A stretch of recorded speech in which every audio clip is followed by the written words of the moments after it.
तो जो धुआंधार फाइट हमें देखनी थी आखिरकार वो धुआंधार फाइट स्टार्ट होती है। और जो एपिसोड नंबर 9 है वो इसी के साथ स्टार्ट होता है, जहाँ हमारा मॉन्स्टर विशाल रूप अपना लेकर वहाँ पे सभी लोगों को धमकाता हुआ आता है कि तभी वहाँ पे जेनोस आता है और उससे पूछता है कि क्या तुम ही वो सी फोक हो जो कि लोगों को मार रहे हो। तो वहाँ वो मॉन्स्टर उससे कहता है कि क्या तुम भी उन्हीं सोल्जर्स में से हो जो कि मुझे रोकने आया है। कि इतने में हमारा जेनोस कहता है कि गुस्से में मैं तुम्हें रोकने नहीं, मैं तुम्हें ख़त्म करने आया हूँ। और वहीं वो वापस से मुक्का मारता है मॉन्स्टर को और फिर फायर बॉल से मारता है, जहाँ सबको ये लगता है कि वो मॉन्स्टर खत्म हो गया। हाँ, जेनोस लोगों से ये पूछता है कि क्या ये आखिरी था। तभी जहाँ लोग घबराए हुए थे वहीं वो लोग खुशी से झूम उठते हैं कि तभी वापस से मॉन्स्टर आता है और जेनोस का एक हाथ उखाड़ कर उससे वापस से दीवार में दे देता है। और वापस से हमारा हीरो साइटामा जो कि बारिश में भीग रहा है वो हीरो एसोसिएशन वालों से भी फ़ोन पे बात कर रहा है, जहाँ वो लोग अभी तक यही कंफर्म कर रहे हैं कि हम लोग साइटामा को भेजें या ना भेजें। जहाँ वो लोग वापस यही डिस्कस करते हैं कि भैया वो फ्रॉड है, वो ये है, ये वो है। तभी हमारे चश्मुद्दीन भैया कहते हैं कि यही वो वक्त है जब हम उसकी पावर देख सके, तो उसे जाने दो। भी वो लोग साइटामा को लोकेशन बताते हैं और यहाँ पे जिस व्यक्ति को जाने से वो लोग रोक रहे होते हैं, मतलब मूवमेंट राइडर, वो भैया तेजी से साइकिल भगाता हुआ उस शेल्टर की तरफ जाते हुए दिखता है, जहाँ शेल्टर में घायल जेनोस उन लोगों से ये कहता है कि तुम लोग यहाँ से चले जाओ क्योंकि मैं गारंटी नहीं दे रहा हूँ कि मैं इसे हरा पाऊंगा यहाँ नहीं। वही मॉन्स्टर लोगों की तरफ भागता है, जहाँ जेनोस वापस से मॉन्स्टर की तरफ अटैक करता है और मॉन्स्टर और जेनोस में बहुत धुआंधार फाइट होना चालू होती है, जहाँ लात मुक्कों की बरसात होती है और जेनोस जीतते हुए दिखाई देता है। पर तभी एक बच्ची जिस पे मुझे बहुत गुस्सा आया, वो बीच में कह देती है जेनोस को कि मैं जानती हूँ कि तुम ये कर सकते हो बेटा, अगर तू नहीं बोलती ना तब भी वो जीत जाता, पर तेरे बोलने से वो वहाँ पे हार जाता है। जहाँ वो मॉन्स्टर उसके ऊपर थूक देता है, शायद से वो जहर या तेज़ाब होता है, जिसको बचाने के चक्कर में जेनोस उसके सामने आ जाता है। उस बच्ची को बचाने के चक्कर में उस जहर को अपने ऊपर ले लेता है और वहाँ पे जेनोस बुरी तरह से पिघल जाता है। उस तेज़ाब से जेनोस के हाथ गल जाते हैं और अब जेनोस के पास कोई चारा नहीं है सिवाय मार खाने के। वहीं वो मॉन्स्टर उसको शेल्टर की दीवार से मारता हुआ बाहर फेंक देता है, जहां वो मॉन्स्टर जेनोस को खत्म ही करने वाला होता है कि इतने में भैया मूवमेंट राइडर आ जाते हैं और अपनी साइकिल दे मारते हैं उस मॉन्स्टर पे और वो पोजीशन ले लेते हैं उससे लड़ने के लिए, जहाँ इनकी भी धुलाई बहुत बुरी तरीके से होती है। मूवमेंट राइडर भैया ये बड़बड़ाते हुए पाए जाते हैं कि वो अपने आप में ही बात कर रहे हैं ज़ोर ज़ोर से कि मैं भैया क्लास बी के लिए इनफ नहीं हूँ, मैं इतना ताकतवर नहीं हूँ। और मॉन्स्टर इनकी बहुत बुरी तरह से धुलाई करता है। कि तभी वापस से एक बच्चा, पहले वो बच्ची थी, अब ये बच्चा जो कि वापस से इनको चढ़ा बढ़ा के कहता है कि मैं तुम पे बिलीव करता हूँ, तुम कर सकते हो, तुम मूवमेंट राइडर हो।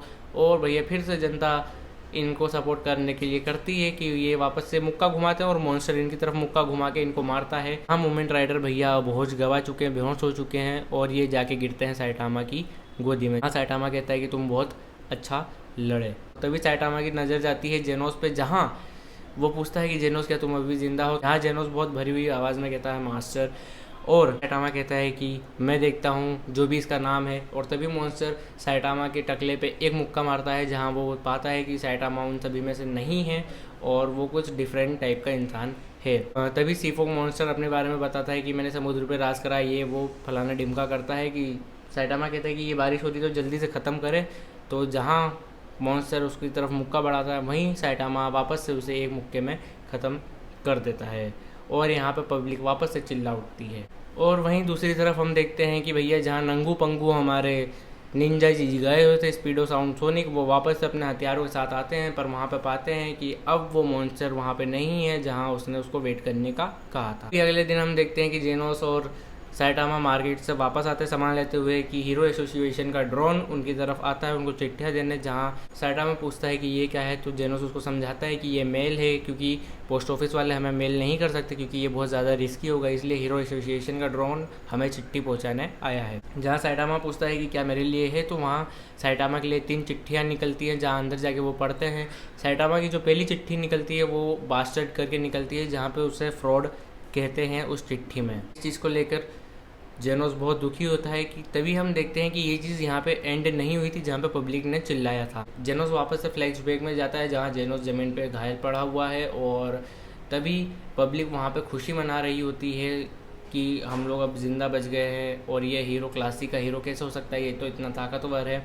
कि तभी एक सड़ा मुँह वाला व्यक्ति वापस से वही सब चीज़ें साइटामा के बारे में कहता है उल्टी सीधी, जो कि हमने ऑनलाइन भी पिछले एपिसोड्स में देखी है कि लोग उसके बारे में ऑनलाइन ये जो फ्रॉड वगैरह कहते हैं वही सब कहता है। वो कहता है कि हीरोज़ ने उसको मारा और एंड में जाके जहाँ मॉन्स्टर कमज़ोर हो गया तो सबसे एंड में ये टकलू आया और इसने उसको हरा दिया, तो इसमें कोई बड़ी चीज़ नहीं है।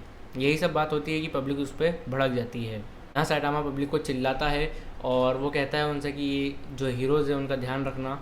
और फिर यहीं पे सीन चेंज होता है जहाँ सैटामा दूसरी चिट्ठी खोलता है और पीछे से जेनोस अपनी फायर बॉल निकालता हुआ नज़र आता है कि अब अगर किसी ने ऐसा लिखा तो मैं उसको ढूंढ के मार दूंगा। थैंक यू लिखा आता है और जहाँ सैटामा पूछता है कि और कोई सी चिट्ठी बाकी है तो जेनोस कहता है कि ये जो तीसरी है ये हीरो एसोसिएशन की तरफ से है।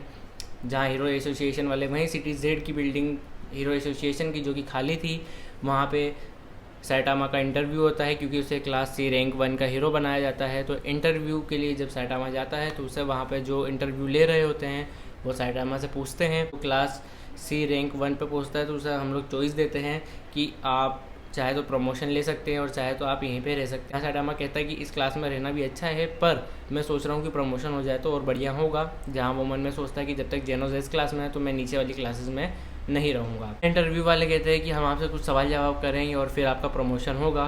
तो वहाँ पे सैटामा से सवाल जवाब चालू होते हैं। ऊपर हम छत पे देखते हैं जहाँ एक आंटी, एक दादाजी और एक अंकल खड़े होते हैं जो आपस में बात कर रहे होते हैं कि इसी ने डीप सी किंग को हराया है।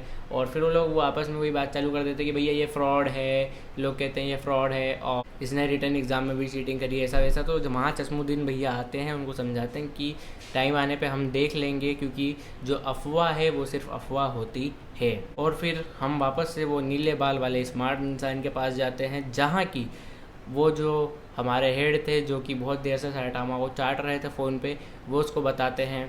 वो नीले बाल वाला व्यक्ति बोलता है कि जब तक कोई व्यक्ति ए क्लास या एस क्लास में नहीं पहुंचता कि वो सोसाइटी पे एक इम्पैक्ट नहीं डालता तब तक मुझे कुछ मत बताना। पर वहीं वो उसको समझाता है कि ये वही है जिसने एस क्लास हीरोज़ के साथ में मिलकर उस उल्का पिंड को धरती पे गिरने से रोका था और यही वो इंसान है जिसने डीप सी किंग को ख़त्म करा है। और जहाँ हमारे सारे ज़ख्मी हीरो हॉस्पिटल में पड़े हुए रहते हैं, न्यूज़ अखबार पढ़ते हैं जहाँ वो न्यूज़ वाले हमेशा गलत ही छापते हैं, वहाँ भी लिखा रहता है कि जो एस क्लास और ए क्लास के लोग थे उनका बहुत बड़ा फेलियर हुआ। जिसकी खबर पढ़ के द स्टिंगर और लाइटनिंग मैक्स बहुत नाराज़ होते हैं पर वो जाने देते हैं इस बात को कि तभी वहाँ पे पूरी प्रिजनर आता है। और जहाँ लाइटनिंग मैक्स कहता है कि मैंने तुम्हें जेल में डाला था तो उसने कहा कि मैं तुम्हें बचाने के लिए जेल तोड़कर आ गया। पूरी प्रिजनर उन लोगों को इंजेक्शन लगाने की बात करता है, वो दोनों वहाँ से भाग जाते हैं। तभी पूरी प्रिजनर के सामने वो अखबार गिरता है और वहाँ पर भी वही लिखा रहता है कि फेलियर फ्रॉम एस क्लास, मतलब कि एस क्लास के लोग भी उसको रोकने में सक्षम नहीं हुए। इस चीज़ को लेकर पूरी प्रिजनर का भी मुँह गिर जाता है। और फिर अब शाम हो चुकी है, सैटामा अपना इंटरव्यू ख़त्म करके घर की तरफ जा रहा होता है। वो देखता है कि उसको बी क्लास में प्रमोशन दे दिया गया है पर अभी भी सैटामा को बी क्लास में सबसे नीचे वाली पोस्ट मतलब 101 नंबर की पोस्ट दी हुई होती है।